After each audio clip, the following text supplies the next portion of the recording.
बहुत समय पहले की बात है। सूरजपुर नाम के गांव में गोविंद नाम का एक व्यक्ति रहा करता था। गोविंद दान पुण्य करने में बहुत विश्वास रखता था, इसलिए गांव का हर व्यक्ति उसकी तारीफ करता था। गोविंद के पास भले ही अपने खाने को कुछ ना हो, लेकिन वो दूसरों की मदद करने में कभी पीछे नहीं हटता था। एक दिन सुबह सुबह गोविंद खाना बनाकर जैसे ही खाने बैठा, उसके दरवाजे पर एक बूढ़े फकीर का आगमन होता है। कुछ खाने को दे दो बेटा, कल से भूखा हूँ। गोविंद तुरंत उन्हें अंदर बुलाकर अपनी पूरी थाली फकीर को दे देता है।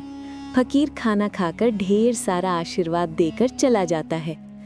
खाने के बाद गोविंद रसोई देखता है तो वहाँ एक भी दाना नहीं बचा होता, लेकिन वो शांत मन से कहता है, चलो किसी भूखे का पेट भर गया, यही बहुत है। भूखे होने के बावजूद गोविंद काम की तलाश में घर से निकल पड़ता है। रास्ते में गांव का रघुवीर अपनी पत्नी से कहता है, देखना, ये गोविंद मेरी मदद जरूर करेगा। खुद के पास कुछ ना हो पर मदद करता घूमता है। रघुवीर गोविंद को बुलाकर खेतों से अनाज की बोरियां ढोने में मदद लेता है। गोविंद भूख से परेशान था, फिर भी वो कई घंटे तक बोरियां उठाकर रघुवीर के घर पहुंचाता है। बाद में उधार राशन लेकर अपना पेट भरता है।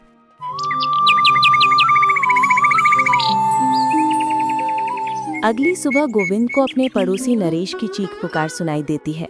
नरेश अपनी पत्नी किरण को पीट रहा होता है। गोविंद बीच बचाव करता है तो नरेश उससे बहस करता है, लेकिन गोविंद सहन नहीं कर पाता और नरेश को एक थप्पड़ जड़ देता है। गांव वाले उसकी इस बहादुरी की सराहना करते हैं। एक गांव की बुजुर्ग महिला शांति देवी गोविंद से कहती है, तुम बहुत नेक दिल के हो। गांव वाले चाहते हैं कि अगला सरपंच तुम बनो। लोग उसकी हाँ में हाँ मिलाते हैं। ये सुनकर मौजूदा सरपंच बलदेव सिंह और उसका नौकर कमलेश जलने लगते हैं। बलदेव कहता है, इस गोविंद की इतनी हिम्मत, इसे तो मैं सबक सिखाऊंगा। चुनाव होता है और गांव वाले गोविंद को नया सरपंच चुन लेते हैं। बलदेव गुस्से में उबल रहा होता है। अब चालाकी करते हुए बलदेव और उसका नौकर राशन में मिलावट कर देते हैं। गोविंद को इसकी भनक भी नहीं लगती। गांव वालों को पहली बार पूरा राशन मिलता है, लेकिन अगले दिन गांव में शोर मच जाता है। राशन मिलावटी है, बीमारी फैल रही है, गोविंद ने धोखा दिया। गोविंद सदमे में आ जाता है। गांव वाले भी भड़क उठते हैं। बलदेव भी भीड़ में शामिल होकर आग में घी डाल देता है। हाँ, इसे गांव से निकालो। गांव वाले गोविंद को गांव से निकाल देते हैं। गोविंद दूर जाकर जंगल में एक पेड़ के नीचे बैठकर दुखी मन से कहता है, मैंने हमेशा गांव वालों का भला किया और आज उन्होंने ही मुझे छोड़ दिया। उधर बलदेव खुश था। इसी बीच उसका नौकर कमलेश जंगल में दो लोगों को ये कहते सुन लेता है, सुनो सुनो गांव वालों, झोपड़ी में गोविंद ने आत्महत्या कर ली। कमलेश घबराकर जाकर बलदेव को बताता है। दोनों को विश्वास हो जाता है कि गोविंद मर चुका है।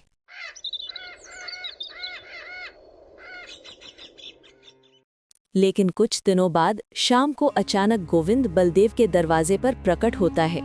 अंधेरा था और उसकी छाया देखकर बलदेव डर से कांपने लगता है। कौन? गोविंद का भूत? कमलेश भी डर कर भाग जाता है। गोविंद उसकी ओर बढ़ता है और कहता है, सच बोलो वरना तुम्हें नहीं छोड़ूंगा। डरे हुए बलदेव कह उठता है, हाँ, राशन में मिलावट मैंने की थी, गोविंद बेगुनाह है।